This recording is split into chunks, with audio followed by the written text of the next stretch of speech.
찬양과 경배를 받으시기에 합당하신 주님 감사드립니다. 지난 한 주간도 주님의 크신 은혜와 사랑 가운데 살게 하시고 특별히 택하신 교회 성도들을 사랑하시고 지켜 보호하여 주시고 오늘 거룩한 주일을 맞이하여 온 마음을 다하고 정성을 다하며 예배드릴 수 있도록 인도하여 주시오니 진심으로 감사드립니다.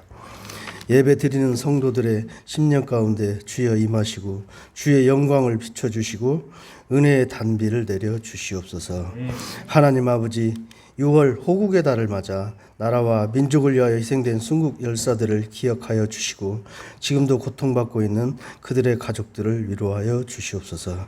하나님 아버지, 지금 이 시간에도 정신과 육체적으로 여러 가지 문제로 고통받는 성도들이 있습니다. 이 모든 것을 주님께 맡기고 간구하오니 마음이 상하고 지친 영혼들을 어루만져 주시고 찾아주시어 고통에서 자유함을 얻고 기쁜 마음으로 주님을 찬양할 수 있도록 은혜와 축복 내려 주시옵소서. 또한 재정적으로 어려움이 없도록 주님께서 도와주시옵소서. 특별히 질병 가운데 있는 성도들이 있습니다. 치료하시는 하나님을 만나 고침을 받아 저들의 상처와 마음이 위로받을 수 있기를 간절히 바라옵고 원하옵나이다. 하나님 아버지, 이 아름다운 동산에 몸된 교회를 세워주시고 믿음의 공동체로 함께 나눌 수 있도록 허락하여 주심에 감사드립니다. 교회가 하는 일마다 발전되고 부흥될 수 있도록 주님께서 늘 함께 동행하시어 은혜와 사랑이 넘치는 아름다운 교회 되게 하여 주시옵소서. 담임 목사님 말씀을 통하여 우리가 이 어려운 때를 이겨나갈 힘을 얻게 하시고 소망을 갖게 하시고 능력 주실 줄 믿습니다. 저희들 그 말씀을 붙잡고 감사의 영성으로 한 주간도 승리하게 하시고 기쁘고 감사한 삶이 될 수 있도록 도와주시옵소서. 이 모든 말씀을 주 예수 그리스도의 이름으로 감사하며 기도드리옵나이다. 아멘.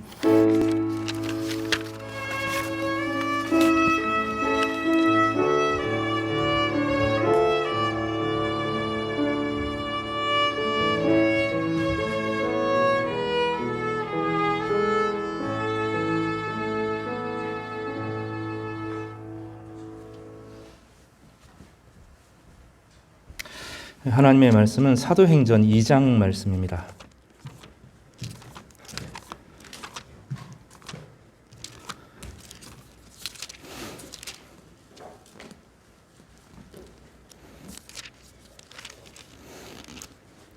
어, 32절에서부터 42절까지 말씀인데 저 한 절 여러분 한 절 교독하면 좋겠습니다.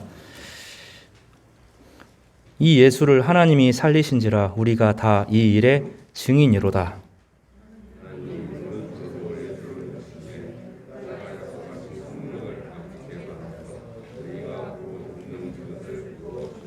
다윗은 하늘에 올라가지 못하였으나 친히 말하여 이르되 주께서 내 주에게 말씀하시기를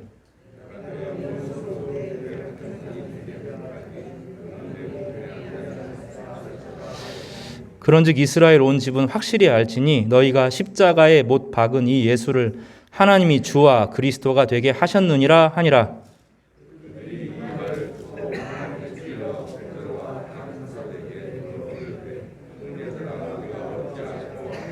베드로가 이르되 너희가 회개하여 각각 예수 그리스도의 이름으로 세례를 받고 죄 사함을 받으라.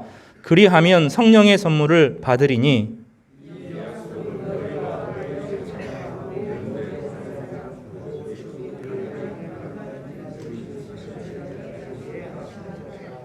또 여러 말로 확증하며 권하여 이르되 너희가 이 패역한 세대에서 구원을 받으라 하니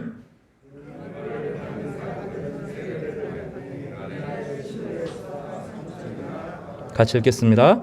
그들이 사도의 가르침을 받아 서로 교제하고 떡을 떼며 오로지 기도하기를 힘쓰니라. 아멘.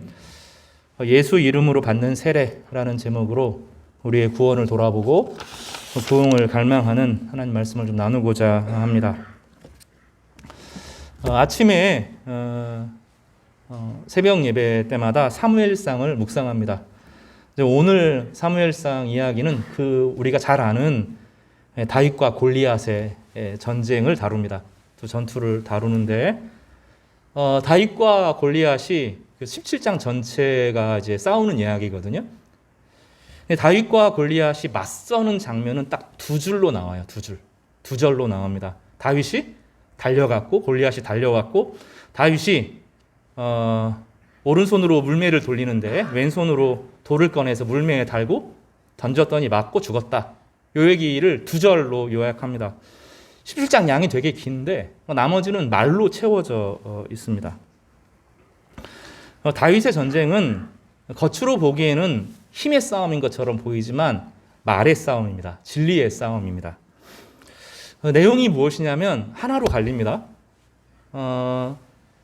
골리앗이라고 하는 3m가 넘는 계산해 보면 한 3m가 좀 넘는데 그런 기골이 장대한 사람이 군대 장관으로 너무 탁월한 겁니다. 이제 우리는 키가 크면 한 2m 되는 사람들 이렇게 천천히 걸어갈 줄 아는데 NBA를 보면 완전히 다르죠. 이만한 사람들이 2m 막 20, 30, 40 되는 사람들이 막 날아다니잖아요. 골리앗은 더 등치가 크고 더 빠르고 더 힘이 있는 그런 사람이었습니다. 그런 이스라엘 백성들을 향하여서 뭐라고 말하냐면 이 사울의 졸개들아 이렇게 이야기를 합니다. 사울은 왕이 되고 나서 성령을 의지하지 않고 군대를 만들었습니다. 용병들을 불러 모았고 용병들에게 돈을 주었고 힘과 권력을 모아서 군대 제도를 만들었어요. 그래서 이스라엘 백성들에게 청동으로 갑옷옷을 입혔습니다. 칼과 창으로 무장시켰습니다. 일사불란하게 제식 훈련을 다 했습니다. 그리고 쫙 진열하여 서 있는데 골리앗이 볼 때는 웃긴 겁니다. 왜냐하면 자기들은 훨씬 전에 폐기 처분한 청동, 무겁고 그 힘도 없는 막 묵직한 그 옷으로 된 그 옷을 입고 이러고 어그적거리는 거예요. 자기들은 날렵하고 가볍지만 힘이 있는 철기로 다 무장을 한 지가 언젠데 그러고 있으면서 군대 흉내를 내는 겁니다. 그러니까 골리앗이 볼 때 막 웃긴 겁니다. 야, 이 사울의 졸개들아 막 조롱합니다. 사울이 자기들 나름대로 준비를 했는데 골리앗의 군대를 보니까 비교가 안 되는 거예요. 군자 숫자들도 너무 많고 자기들은 무장한다고 했는데 옛날 복식이고 되지를 않는 겁니다. 그러니 골리앗이 그 목청 크게 외치면서 이 사울의 졸개들아 막 비웃는 겁니다. 세상이 지금 우리 교회를 비우는 것과 똑같습니다. 이 교회들아 하면서 막 비웃는 조롱하는 소리가 우리에게 들려서 우리가 기가 팍 죽었잖아요. 사울도 기가 팍 죽고 이스라엘 백성들도 기가 팍 죽고 전력이 막 떠나가는 겁니다. 다윗이라는 사람이 형제들의 그 식사를 제공하기 위해서 아버지의 도움을 받아서 군인이 될 수 없는 나이기 때문에 가는 거죠. 가서 보니까 이스라엘 사람들이 기가 팍 죽어 있고 블레셋 사람들은 막 함성을 막 외치고 골리앗 사람들이 소리를 쩌렁쩌렁 막 외치는 겁니다. 다윗이 이렇게 하는 거예요. 뭐라고 하냐면 누가 이 하나님의 군대를 모욕하느냐 하고 말 한마디로 딱 전선을 뒤집습니다. 이 말 한마디가 그렇게 중요합니다. 지금 다 사울의 모습을 보고 사울의 군대를 보고 있는데 다윗은 전혀 다른 시각으로 똑같은 것을 다시 해석합니다. 우리는 하나님의 군대다. 이 얘기를 합니다. 그리고 사람들에게 내가 하나님의 이름으로 나가서 싸우겠다고 이야기를 하면서 자신의 방식으로 골리앗과 만납니다. 그리고 대결하는데 하나님이 힘을 북돋아 주고 하나님이 정확도를 북돋아 주고 다윗은 가능성이 있었어요. 예전에도 설교했지만 아무리 사람이 빨라도 3m가 되는 사람이 빨라도 사자보다 빠르지는 못하고 곰보다는 빠르지 못한데 자기는 사자도 잡고 곰도 잡았다는 거예요. 그리고 하나님이 그 달려 돌아가는 이 다윗이 막 달려가는데 그 본문을 아주 짧게 기록합니다. 마주 달렸고 돌을 꺼내서 물매에 달고 돌려서 한 방에 끝냅니다. 하나님이 힘을 복돋아 줍니다. 하나님이 이스라엘 백성들과 함께 하시고 계셨는데 아무도 인식하지 못할 때 다윗은 하나님의 영광을 보았습니다. 똑같은 상황인데 어떤 사람은 여기에 하나님의 영광을 보고 어떤 사람은 우리 형편만 바라봅니다. 그리고 우리 안에 파고 들어가요. 자기 내면으로 파고 들어가서 이것이 문제고 저것이 문제고 네가 문제고 내가 문제고 과거가 문제고 미래가 문제고 막 하면서 자기 마음으로 깊이 파고 들어가는 겁니다. 그때 아니라는 겁니다. 누군가 우리는 하나님의 군대다고 마하나임이다고 하나님이 여기와 함께 계신다고 하나님이 영광 가운데 계신다고 선언해 줄 때 사람들이 그런가 이런 생각이 드는 거죠. 근데 그 영광을 가지고 그 이름을 짊어지고 돌진할 때 하나님이 힘을 북돋아 주고 골리앗을 이기도록 한 방에 이기도록 하셨던 것입니다. 교회는 하나님의 백성들의 모임입니다. 우리가 사람들이 모여 있고 우리 중에 그렇게 강한 사람이 있는 것도 아니지만 우리는 외적인 모습이 아니라 이 내면이 하나님의 백성으로 부름받은 사람들입니다. 우리는 그리스도의 몸으로 부름받았습니다. 우리는 사람의 모임인 것처럼 보이지만 그리스도가 우리 안에 계시고 그리스도의 머리 안에서 힘을 공급하여 주십니다. 머리와 연결된 몸은 힘을 발휘하는데 우리 머리는 그리스도이기 때문에 모든 것을 알고 능하게 하시는 것입니다. 우리는 성령의 전입니다. 우리 안에 여전히 죄가 있지만 성령께서는 우리 안에서 죄와 싸우시고 죄를 몰아내십니다. 우리가 정말로 거룩하게 되기를 바랍니다 하고 갈망하면 성령께서 우리에게 정말로 강하게 역사하셔서 힘을 북돋아 주시고 죄를 정말로 이기게 하시고 영광스럽고 아름다운 인생을 살게 하시는 것입니다. 사람들이 교회를 비방하는 것은 우리 스스로 자부심과 긍지를 잃었기 때문입니다. 한국 교회는 정말 유례 없이 아름다운 교회입니다. 우리가 자꾸 잊어버려요. 한국 교회는 이 땅에 학교를 세웠습니다. 세상에 국가가 학교를 세우는 것이 아니라 학교를 다 교회들이 선교사님들이 와가지고 함께 세운 것입니다. 이 한국 교회는 이 땅에 병원들을 세웠습니다. 굵직한 병원들은 다 교회에서 선교사님들이 헌금을 통해서 세워진 교회입니다. 거기서 그 간호교본을 거기서 다 만들었고 전국 그 모든 교본들이 사실은 그게 뿌리가 되었습니다. 한국 교회는 신분제를 철폐했습니다. 여러분 조선시대를 너무 미화하지 마십시오. 일본의 침략은 너무 악하지만 조선시대 일반 서민들이 당했던 이 고통은 이루 말할 수가 없습니다.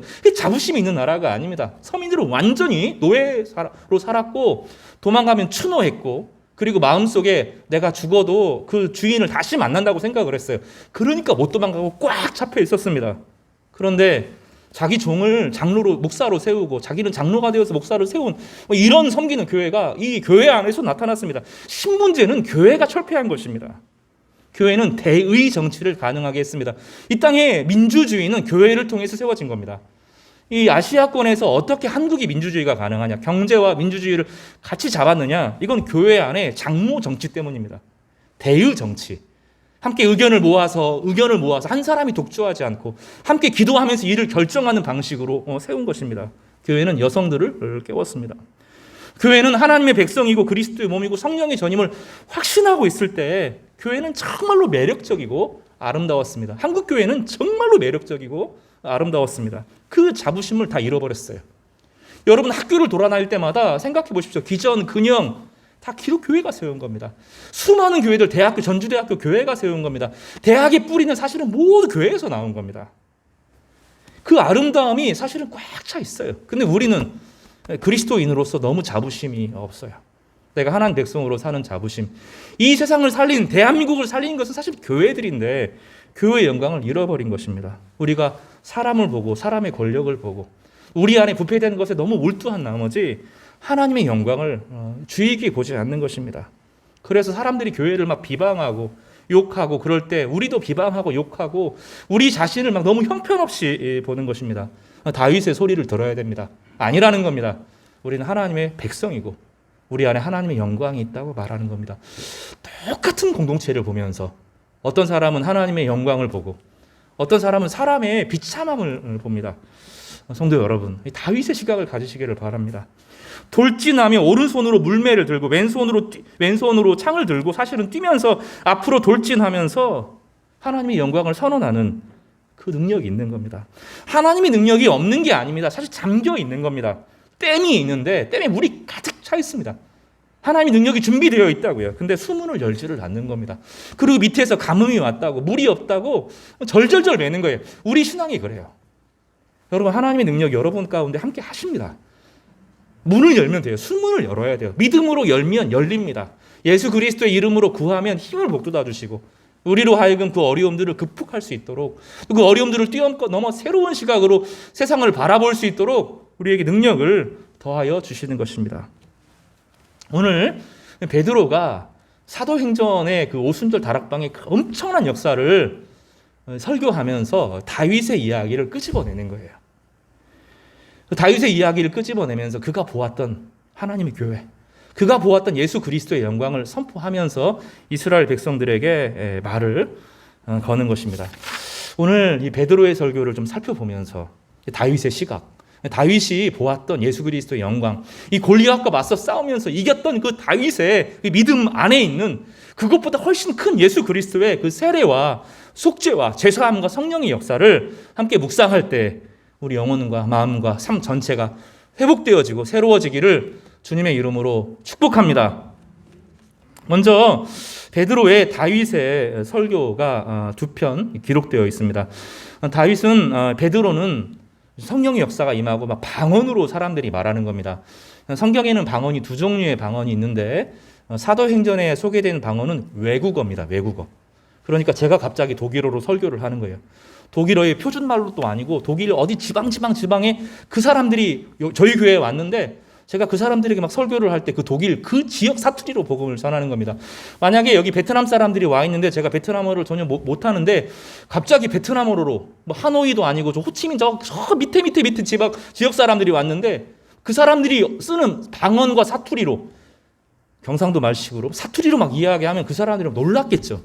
사도행전 초기에 나오는 이 방언의 역사는 외국어로 예수 그리스도의 주되심이 막 선포되는 겁니다. 사람들이 막 놀랐어요. 어떻게 이런 일이 벌어질 수 있느냐.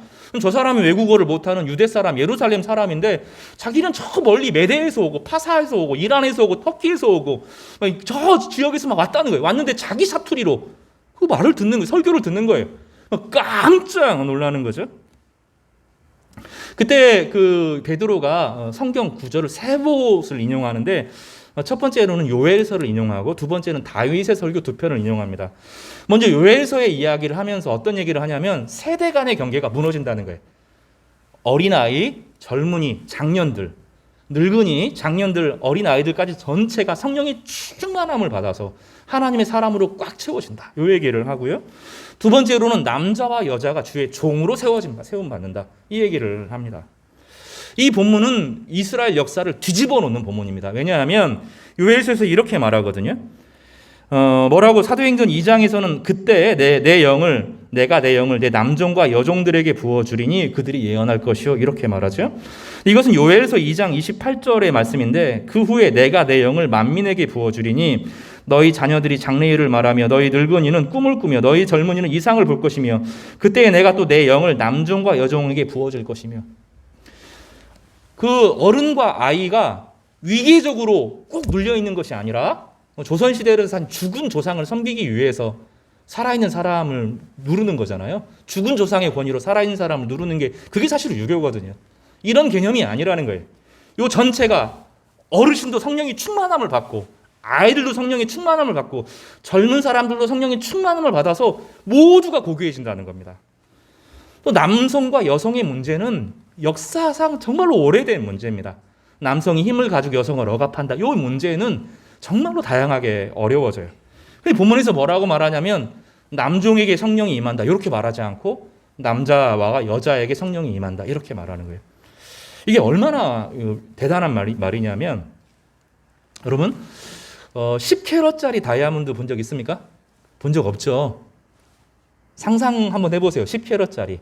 거기에 아주 가공이 잘 된 반지가 하나 여기 있다고 생각을 해보십시오. 재작년인가 홍콩에서 10캐럿짜리 다이아 반지가 팔렸는데 여러분 얼마 정도 경매에 팔린지 와닿지가 않죠? 뭐 1캐럿이 뭔지 2캐럿이 뭔지 우리는 감히 이런 거 요만한 다이아라도 하나 있으면 좋겠다 그런 생각하는데 10캐럿이면 요만한데 상상이 안 가죠. 350억 정도 됩니다. 별로 놀라지 마세요. 우리가 뭐 그런 거 찰 일 없으니까 남의 이야기입니다. 아닌가요? 여러분의 이야기가 되면 좋을지도 모르겠어요. 고기 끄덕끄덕 하시는데 그게 상자에 담겨 있다고 해보십시오. 근데 그 허름한 상자에 훔쳐가지 않도록 남들이 보지 않게 허름한 상자에 담겨 있다고 생각을 해보세요. 그러면 그건 얼마짜리입니까? 100원짜리 종이 상자에 10캐럿짜리 다이아가 들어있어요. 그럼 얼마짜리입니까? 100원짜리입니까? 얼마짜리예요? 350, 100원이죠. 그렇게 되겠죠. 남종과 여종에게 하나님이 계신다는 거예요. 그 안에. 남자에게만 하나님이 있는 것이 아니라 왕에게만, 높은 사람에게만 하나님의 영이 있는 것이 아니라 여자에게 하나님의 영이 임한다는 거예요. 여러분 이게 우리에게는 지금 잘 와닿지가 않아요. 왜냐하면 지금은 남자와 여자가 평등한 시대에 살고 있기 때문이에요. 100년 전에 남자와 여자에게 동일하게 하나님의 영이 그 안에 있다. 버림받은 여자아이들 그냥 버렸어요. 애 낳으면 제사 못 지낸다 하고 버렸어요. 그 아이들 중에서 진짜 아버지가 아이를 지금 문화가 발전하고 어느 정도 사람들이 인격이 커서 그렇지 아이를 여자로 정말로 대하지 않았습니다. 버려진 당한 아이들이 부지기수예요. 인신매매 말도 못합니다. 근데 선교사들이 와가지고 그 아이를 이 안에 하나님의 영이 임한다. 이렇게 대해서 귀하게 여겨주는 겁니다. 이 본문이 얼마나 위대한 본문이냐면 선교사님들이 와가지고 그 나병 환자들이 있어요. 나병 환자들. 천민이라고 돌 맞고 문둥이들이 사람 죽인다. 어린아이 심장 뜯어먹는다. 그런 소문 내가지고 이런 시대에 그 아이들, 그 나병 환자들을 하나님처럼 섬겼어요. 매력이 있었다고요. 복음은 그런 거예요. 복음은 그런 거예요. 하나님의 영이 그들에게 임할 수 있다. 이겁니다. 남자와 여자에게, 어르신에게, 젊은이들에게, 아주 아이들에게도 성령이 임할 수 있다. 그들은 성령의 전이다. 하나님의 백성이다. 그리스도의 몸이다. 이게 사람을 뒤집어 놓는 겁니다. 그게 교회였어요. 교회에서는 그 얘기를 합니다. 지금 이 안에 120명들이 함께 모여서 기도할 때 나타나는 이 현상은 성령이 임한 거고 하나님의 약속이 임한 거다. 모든 사람이 고귀하고 존귀해지는데 하나님의 영으로 가득한 사람들이다. 그렇게 대하는 겁니다. 여러분, 우리 한번 그런 입장에서 옆에 있는 사람 한번 보십시오. 한 30초만 좀 볼게요. 옆에 있는 사람들 보십시오. 대단해 보입니까? 보셔야 돼요. 보세요. 얼굴을 마주해 보세요. 대단해 보입니까? 그 속에 350캐럿 다이아가 있는 게 아니라 하나님이 거기에 계셔요. 온 우주를 창조하신 우주보다 더 크신 하나님의 영이 그 안에 계신다고요. 그 사람을 어떻게 대해요? 어떻게 대해야 돼요? 어떻게 대할 수 있어요?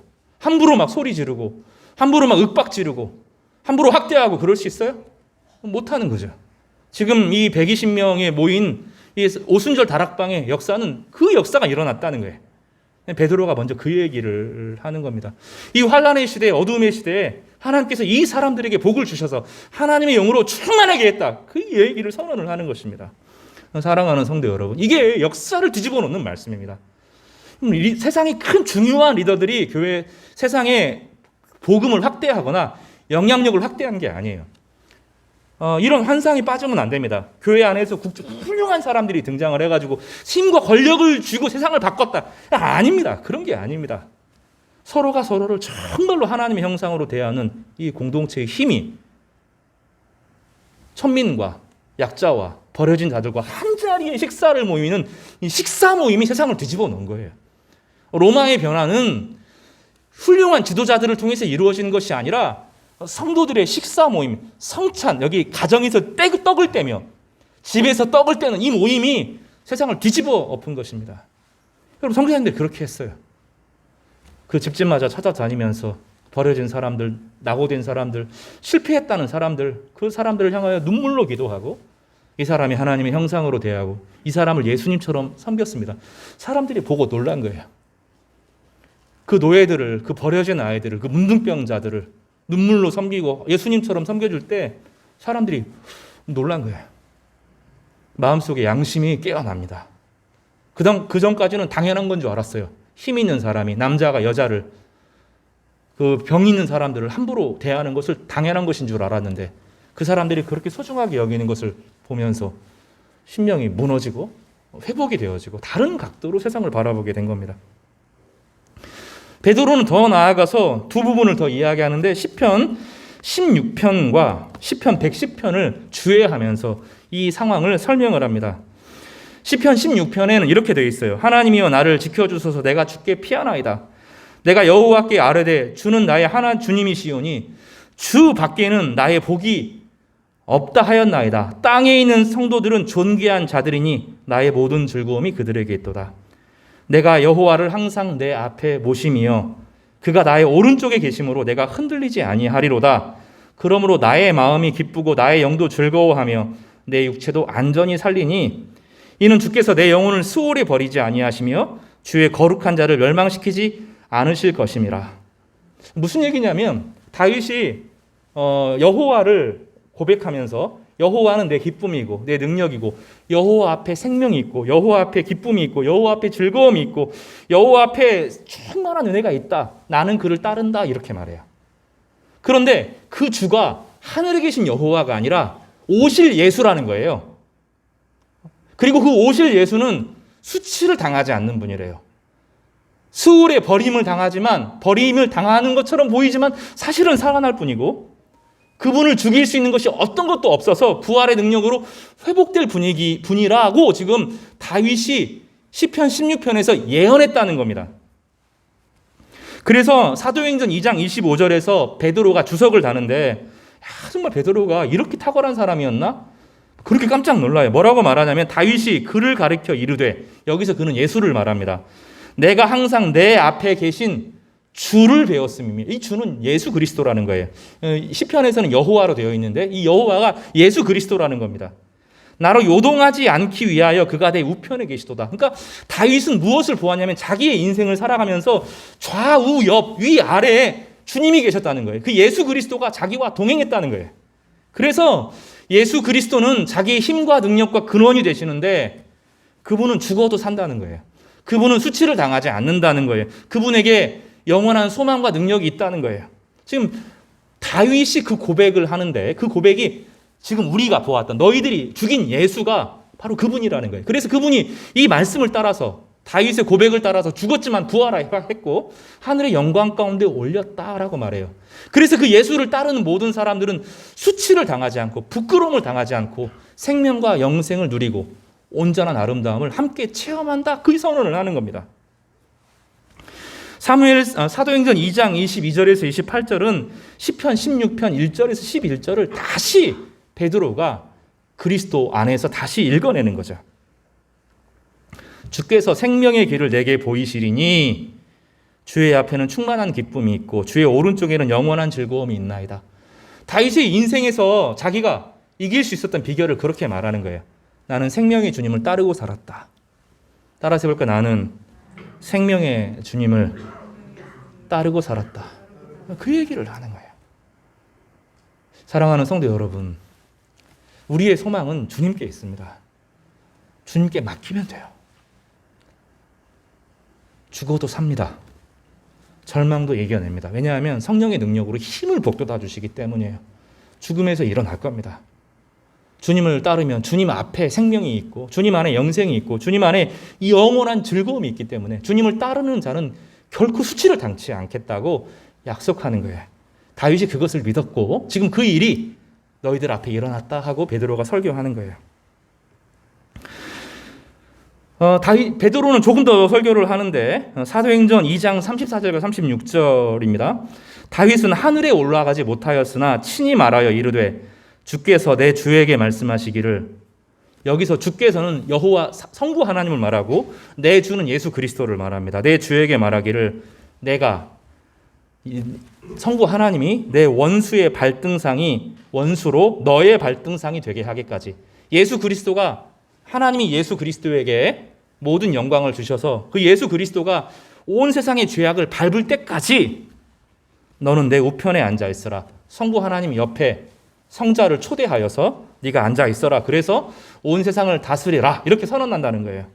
그리고 뭐라고 말씀하시냐면 성부가 세상을 직접 다스리지 않고 성자 예수께서 온 세상을 다스린다. 이렇게 선언하는 겁니다. 그래서 뭐라고 말하냐면 이 예수를 하나님이 따라서 이 예수를 하나님이 주와 그리스도가 되게 하셨느니라. 성부 하나님께서 예수 그리스도를 주님이 되게 하셨다는 거예요. 온 세상을 다스리는 통치자로 세우셨다는 거예요. 우리 그걸 믿어요. 러시아, 우크라이나 이런 모든 사건들 가운데서 성도들이 제가 여러 번 이야기했어요. 성도들이 기도해야 될 목적은 우리로 하여금 대리 통치권을 주셨기 때문에 하나님 그거 그만하게 하십시오. 우리 기도를 통해서 멈추시겠다는 거예요. 모든 사람이 하나님의 영광에 이르지 못하고 하나님의 영광을 보지 못할 때 그 영광을 보고 홀로 돌진했던 다윗처럼 하나님의 영광에 그 균열을 내고, 아니 하나님의 영광이 가득 찬 댐에 수문을 여는 일들을 예전에 다윗이 했다면 이제 교회가 그 일들을 감당하도록 맡기셨다는 거예요. 왜냐하면 그 주도권을 누가 가지고 계셔요? 예수께서 가지고 계시기 때문입니다. 예수님은 우리의 그리스도로서 우리의 죄를 용서하시는 것만 하시는 것이 아니에요. 예수님은 세상의 왕이셔요. 세상의 통치자셔요.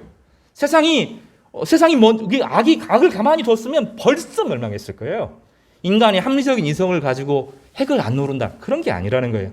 주님께서 못하게 하셨기 때문에 그 마지노선이 있다는 거예요. 세상의 악이 막 설치고 넘치고 세상 모든 것을 멸망시킬 것 같은데 그런 수많은 위기 상황에서도 주님께서 그만해 하셨다는 거예요. 인간의 자유의지를 인정하시기 때문에 순간순간 내버려 두시지만 결정적인 순간에는 너 그만해 하고 주님께서 막으셨다는 거예요. 그래서 이 나라가 지켜진다는 거예요. 주님은 온 세상에 다스리시는 분이세요. 예수께서 온 세상을 다스리고 통치하는 분이세요. 성부 하나님께서 예수 그리스도의 십자가의 죽으심을 보고 하나님을 얼마나 사랑하시는지, 또 이 세상의 악을 위하여서 어떻게 기도하시는지, 당신의 백성들을 얼마나 귀히 여기시는지, 주님께서 하나님의 아들이시지만 그를 더 높이셔서 온 세상에 다스리고 통치하는 분으로 예수를 높이셨다는 거예요. 예수님은 그리스도일 뿐만 아니라, 따라서 예수는 그리스도일 뿐만 아니라 왕이시다. 온 세상에 주로 등극하셨다는 거예요. 여러분, 이 능력을 믿으시기를 바랍니다. 이것은 시편 110편을 베드로가 다시 주의한 건데, 여호와께서 내 주에게 말씀하시기를, 여기 내 주는 예수 그리스도를 말합니다. 이 고백은 다윗이 한 말이에요. 다윗이 여호와께서 내 주에게 이렇게 표현했다는 거예요. 여기서 내 주는 자기의 후손으로 올 사람이지만 자기보다 앞선 성자 예수 그리스도를 말해요. 내 주에게 말씀하시기를, 내가는 여호와를 말하고 내 원수들로, 예수님의 원수들로 너의 발판이, 예수의 발판이 되게 하기까지, 발판이 발로 밟는 거죠. 발판이 되게 하기까지 너는 내 오른쪽에 앉아 있으라 하셨도다. 이렇게 선언하는 거예요. 그 본문을 믿고 따르는 사람들이 생기는데, 주의 권능의 날에, 시편 110편입니다. 주의 백성이 거룩한 옷을 입고 즐거이 헌신하니 새벽 이슬 같은 주의 청년들이 주께 나오는도다. 이게 시편 110편 말씀이에요. 그 일이 일어나고 있다는 거예요. 시편 122편의 110편의 말씀이 이스라엘 공동체, 그 안에 하나님을 신실하게 믿었던 예수 그리스도의 제자 공동체에 임하게 되어서 성령이 임하니 젊은 세대들이 일어나고 헌신하는 사람들을 통하여서 세상에 하나님 나라가 견고하게 세워진다고 말씀하여 주시는 것입니다. 저절로 일어나는 게 아니라는 거예요. 예수께서 오시는 그 구원의 은혜를 믿고 누군가 다윗처럼 돌진하면, 오늘 베드로가 다윗을 인용하는 이유가 바로 그것이죠. 다윗처럼 하나님의 영광을 보고, 이 시대는 겉으로 보기에는 사람이 가득하고 사람의 영광에 의해서 교회가 무너지는 것처럼 보여도 아니라는 거예요. 교회는 하나님의 백성이고 하나님의 인재의 공간이고 예수 그리스도의 몸의 공동체이고 성령이 충만한 공동체라고 믿고 도전하는 사람들을 통해서 역사가 바뀐다는 거예요. 다윗과 골리앗의 역사가 그걸 보여준다는 거예요. 다윗이 골리앗을 이겼던 것처럼, 사실은 다윗이 골리앗을 이긴 게 아니죠. 다윗의 말이 골리앗을 이긴 거예요. 다윗의 사상이, 다윗의 신앙 고백이 골리앗을 이기고 이스라엘의 구원을 가져왔던 것처럼, 하나님의 백성들이 참된 믿음의 고백을 가지고 도전하고 움직이기 시작하면 하늘이 열리는 이 성령의 역사가 개개인에게 나타나면서 이 공동체로서 아주 힘을 발휘하게 되는데, 사탄의 머리를 밟게 되는 그 구원의 역사를 허락하신다는 거예요. 사랑하는 성도 여러분, 여러분이라고요. 바로 그게 다른 사람이 아니라 여러분이 하나님의 그 능력과 권세를 가지고 예수 그리스도의 이름으로 사탄의 권세를 이길 수 있는 바로 그 사람으로 세움받았다는 거예요. 이건 너무 두려워해요. 우리가 경제적인 어려움이 오면 가정이 박살이 나죠. 교회도 경제적인 어려움이 오면 막 분열되고 깨지고 난리야. 세상은 막 교회를 비방하죠. 그런데 여러분, 그렇게 하시면 좋겠어요. 엄청난 시각이 막 부딪히잖아요. 이거냐, 어느 쪽에 이기느냐. 그럴 때 하나님은 전면전이 아니라 다윗 하나를 가지고 전세를 딱 뒤집잖아요. 작은 것 하나를 가지고 전체를 뒤집잖아요. 복음은 그런 겁니다. 세상은 교회를 욕해요. 근데 여러분, 그랬으면 좋겠어요. 여러분 사장님이, 여러분 동료가 그랬으면 좋겠어요. 기독교를 막 욕해요. 태극기 부대가 어쩌니, 뭐 교회가 그러니, 어떤 목사가 저러니 막 이야기를 해요. 근데 여러분은 보면, 근데 너는 아닌 것 같아. 이렇게. 그리고 복음이라는, 교회라는 게 이 엄청난 조직과 구조 안에서 막 싸우는 이런 걸로 싸우는 것이 아니라 내가 만난 너는 참 좋은 사람이야. 내가 만난 너는 참 생명이 있어. 내가 만난 너는 참 힘이 있어. 이렇게 되는 거죠. 그게 세상을 이긴다는 거예요. 교회가 매력을 갖는 게 막 엄청나게 대단한 사업을 일군 게 아니에요. 선교사님들의 그 작은 태도가 세상을 바꾼 거거든요. 참 매력 있다. 나는 그렇게 못해도 저 사람들 진짜 매력 있다. 저 사람들 진짜 사랑한다. 그런 능력이 여러분에게 있기를 바랍니다. 거대한 싸움을 이기는 것은 작은 단추구멍 하나예요. 바늘구멍 하나입니다. 작은 헌신이에요. 작은 기도. 그 하나가 세상을 뒤집어 엎는 거예요. 주님은 그런 방식으로 교회를 일구셨어요. 주님은 교회를 일구시고 교회에 그 큰 부흥을 주실 때 엄청난 역사를 이룬 것이 아니라 작은 사람이 하나님을 만남으로, 회개함으로, 그가 자신의 삶을 돌이킴으로 바꾸는 거예요. 그래서 오늘 이제 다음 주에 말씀을 전할 건데요. 우리가 어찌할꼬? 라고 반응하는 이 사람들, 내가 예수 그리스도를 못 박았다고 말해서 내가 변해야 된다고 생각하는 이 사람들이 세상을 바꾸는 거예요. 우리는 늘 다른 사람에게 관심이 많아요. 우리는 세상을 바꾸려고 해요. 그렇지 않아요? 대통령을 바꾸고 정치를 바꾸고 국가를 바꾸고 사회를 바꾸면 세상이 바뀔 것 같은데 구조적인 변화가 필요해요. 그러나 그 구조적인 변화를 일구는 그 사람들이 안 바뀌면 결국은 다시 돌아가거든요. 중요한 것은 사람이 변하는 겁니다. 세상의 구조보다 사람이 바뀌는 게 중요하죠. 그러니까 오늘 본문은 우리하고 좀 다른 관점을 보여줘요. 하나님의 나라를 가진 사람들이 움직일 때 어떤 일이 일어나는가를 주목해 보게 합니다. 말씀 정리하겠습니다. 사도행전의 이 엄청난 오순절의 역사를 시작하면서 베드로는 자신의 체험을 자랑하거나 자신의 경험을 자랑하는 것이 아니라 하나님 말씀 세 곳을 가지고 와요. 요엘서를 가지고 오고 다윗의 두 시편을 가져옵니다. 요엘서는 차별이 없이 부어지는 성령의 역사에 대해서 이야기한다면 다윗의 두 고백은 하나는 하나님을 믿는 자들에게 수치를, 죽음을 보지 않게 하시는, 죽었지만 다시 살아나게 하시는 부활의 능력에 대해서 소개하고, 두 번째로는 다윗의 또 다른 시편을 통해서는 예수께서 우리의 그리스도로서 우리 죄를 용서하실 뿐만 아니라 온 세상의 왕으로 등극했음을 보여주고 자랑합니다. 그리고 그 예수를 너희가 못 박았다. 이렇게 선언하고 있죠. 복음은 거기서 시작하는 겁니다. 교회의 변화는 구조적인 변화에서부터 시작되지 않습니다. 결과적으로는 구조가 변할 겁니다. 결과적으로는 사회가 변할 겁니다. 다음 주에 이제 그걸 살펴볼 건데, 결과적으로는 구조가 변하고 사회가 변하고 세상이 좋아질 겁니다. 그러나 그 변화의 시각은 항상 마음에서, 나의 마음에서 시작됩니다. 다른 사람을 고치는 것에서 시작되는 것이 아닙니다.